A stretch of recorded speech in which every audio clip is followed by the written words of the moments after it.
Have you ever wondered why John Gotti, the most flamboyant mob boss in Mafia history, was despised by the underworld itself? It wasn't just the $2,000 suits or the slick-back hair, but because he shattered the sacred silent code of Cosa Nostra. In the shadows of New York City, where power hides behind fake smiles and polite handshakes, there exists an underworld ruled by a code no one dares to challenge: silence and absolute loyalty. This is the soul of Cosa Nostra, the infamous mafia organization where every move is calculated like a deadly chess game. A true mafia boss never seeks the spotlight. They don't crave public admiration, nor do they welcome the attention of the press. On the contrary, their strength lies in remaining hidden in the dark, controlling an empire so vast that few outside the family even know who they are. Many bosses were only truly identified when they were already lying in a coffin. That mystery itself created an aura of power, both respected and feared. Here, power doesn't come from showing off, but from fear and respect. A single nod from the boss could decide the fate of a man. A fleeting glance could determine the future of an entire family. And above all, loyalty was not just a promise, it was a lifeline. Betrayal meant certain death, and second chances were almost unheard of. The most terrifying thing was the silence. Silence in the face of crime, silence in the wake of bloodshed, silence even as fear crept into every breath. That silence was the very foundation that allowed Cosa Nostra to endure for centuries, despite the relentless pursuit of the police and the FBI. But then, one man appeared who dared to shatter that sacred silence. Flamboyant, confident, and arrogant, he turned the shadows into his personal stage. From that moment on, Mafia history shifted into an entirely new chapter, one written in blood, betrayal, and an ending no one could have predicted. In the underworld, there are unwritten rules that everyone understands, but no one dares to challenge. Paul Castellano, the meat king of the Gambino family, believed that one of those rules was absolute: no drugs. To him, heroin and cocaine brought nothing but the FBI, informants, and life sentences. To preserve his empire, Castellano was determined to keep the organization clear of the deadly white powder. But John Gotti and his crew thought differently. The streets had changed, and heroin was the new gold mine, a river of cash that loyal soldiers couldn't ignore. When tapes from Angelo Ruggiero's home, Gotti's close friend, fell into FBI hands, the truth came out. Gotti's crew was neck-deep in the drug trade. The news hit Castellano like a knife to the heart. The boss was furious. Castellano demanded to hear the tapes, but Angelo refused. That act of defiance was like pouring gasoline on a fire. To Castellano, it wasn't just betrayal. It was a threat that could drag the entire Gambino family into ruin. And when a mafia boss sees you as a danger, it means the clock of death has already started ticking. The air inside the family grew suffocating. Whispers spread. Suspicious glances followed Gotti everywhere. Castellano was preparing to strip him of power, to eliminate the threat before it was too late. But Gotti, with razor-sharp survival instincts, knew the truth. If he didn't move first, death would soon come knocking. That tension was like a stretched wire, vibrating with danger, waiting for a single spark to snap it. And that spark would soon ignite a blood-soaked war that would alter the fate of Cosa Nostra forever. On December 16, 1985, a cold winter afternoon in New York turned into a day of destiny. Along the busy avenue, the elegant Sparks Steakhouse glowed with lights as usual, but few realized that within minutes it would become the bloody arena of one of the most daring mafia hits in history. Paul Castellano, the Gambino boss, stepped out of his sleek black Lincoln with Thomas Bellotti, his loyal underboss. He had no idea that across the street, in an unassuming car, John Gotti and Sammy Gravano sat quietly, watching every move. For Gotti, this was not just another job, it was a life-or-death gamble. If the plan succeeded, he would become the supreme boss. If it failed, his death would be instant. At exactly 5:26 p.m., the moment arrived. Castellano had just opened his car door when 4 gunmen rushed forward. In mere seconds, gunfire erupted, tearing through the freezing evening air. Castellano and Bellotti collapsed onto the sidewalk, their blood pooling under the glow of Manhattan's streetlights. Bystanders screamed and scattered in panic, while Gotti, from across the street, simply watched with cold precision before slipping away like a ghost in the night. News of the assassination spread across New York within minutes. a mafia boss gunned down in broad daylight in front of stunned witnesses. This was no longer the quiet shadow game the mob had perfected. It was the boldest display of power the Cosa Nostra had ever witnessed.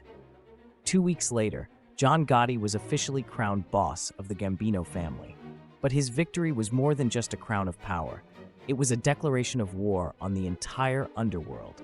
From the moment blood spilled outside Sparks' steakhouse, Cosa Nostra had entered a new era, one that was flashy, dangerous, and with no way back. After Castellano's death, John Gotti didn't just claim the Gambino throne. He transformed himself into a phenomenon the underworld had never seen before. While traditional bosses hid behind a veil of silence, Gotti stepped boldly into the spotlight, as if he was born to be the Mafia's superstar. On the streets of Manhattan, people saw him in custom-made $2,000 suits, slicked back hair, and a swagger that commanded attention, surrounded by bodyguards. Gotti didn't shy away from reporters. Instead, he smiled, waved, and even sent coffee to FBI agents tailing him. For the media, he was a goldmine. For everyday New Yorkers, Gotti became a symbol, a modern-day Robin Hood, except he wasn't sharing his spoils with anyone. The press dubbed him the Dapper Don for his flashy style, and later the Teflon Don for his uncanny ability to slip past convictions. That image mesmerized the public, but enraged other mob bosses. Gotti's flamboyance didn't just shine on himself, it dragged the entire Cosa Nostra into the blinding spotlight they had spent decades avoiding. While the crowds adored him, the FBI tightened its grip. Every newspaper cover, every TV appearance gave law enforcement more fuel to bring him down. And that fame, instead of protecting him, slowly turned into a silent death sentence for the Dapper Don. For Gotti, the spotlight was pride, power, and validation. But for the Mafia, it was a double-edged sword, one that would eventually slice through the very empire he had built. When John Gotti seized the throne of the Gambino family, he didn't just step into the ranks of New York's most powerful men. He placed himself at the very eye of the storm. To the crowds on the streets, he was the Dapper Don, the flashy boss strutting in $1,000 suits like a movie star. But to the older Dons, Gotti was a reckless flame, dragging Cosa Nostra out of the shadows that had protected it for decades.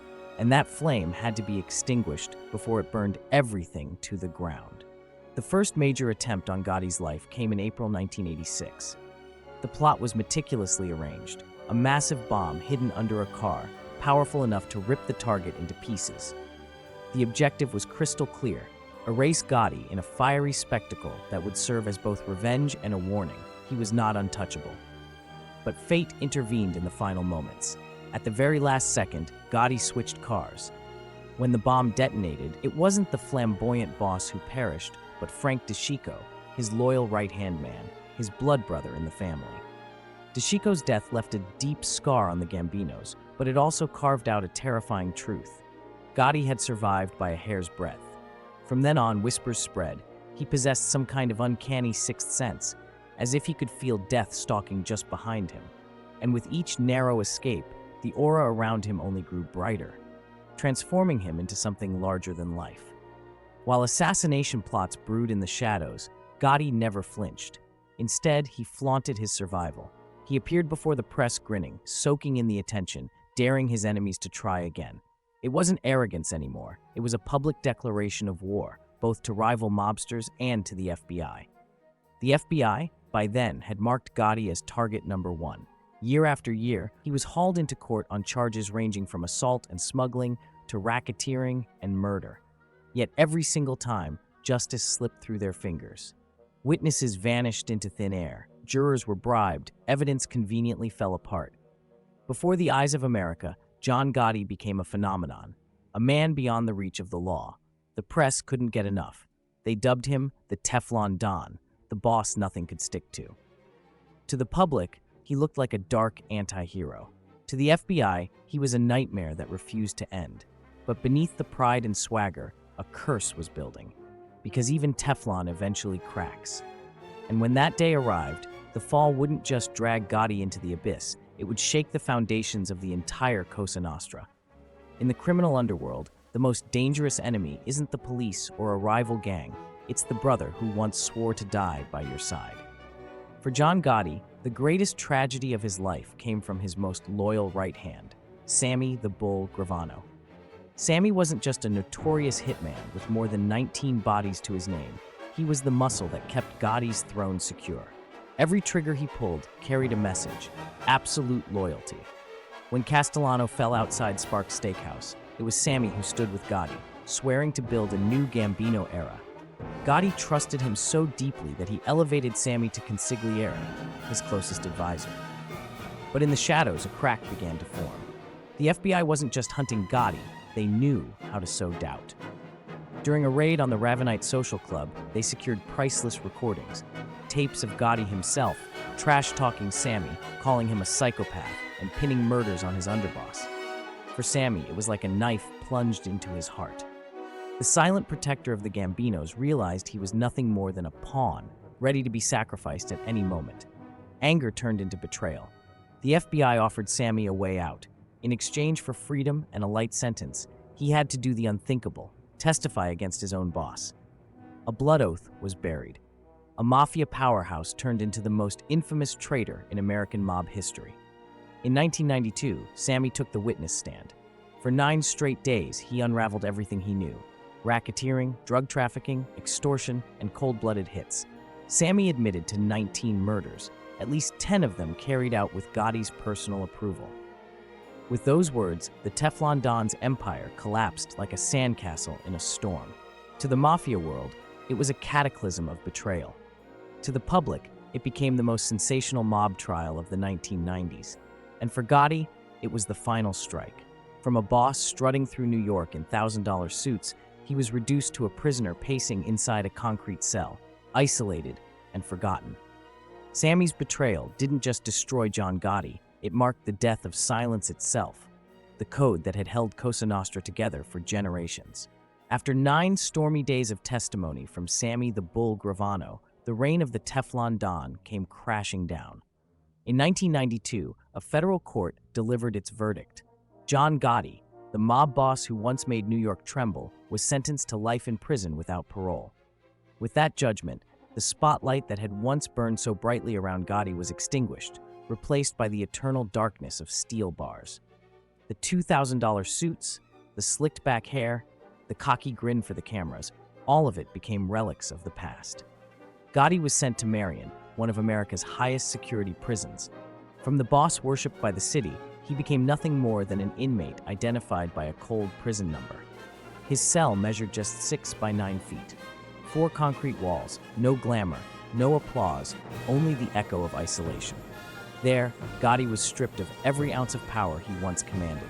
No more bodyguards surrounding him, no more soldiers awaiting his orders, no more backroom handshakes in the shadows. His empire had been reduced to a metal bed, a small desk, and endless hours of solitary confinement. For a man who lived to flaunt, it was nothing short of a slow-motion death sentence. But Gotti refused to bend. In his mind, he still believed he was the boss, an untouchable icon. He kept his back straight, his gaze cold in court appearances, as if to declare that prison could cage his body, but never his spirit. Yet beneath the facade, the betrayal of Sammy, the hostility of other families, and the crushing weight of fame's price gnawed at him day by day. The years dragged on, and Gotti became a ghost of his former self. Visits from family grew rare, limited under strict supervision. News from the outside came only through newspaper clippings, where his once mighty name faded into the background as new players emerged. The mafia world carried on, but without him at its center.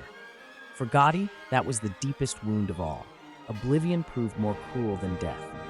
In 1998, the final blow landed. Doctors diagnosed him with throat cancer. The man who once seemed untouchable on the streets now faced a killer no one could outwit.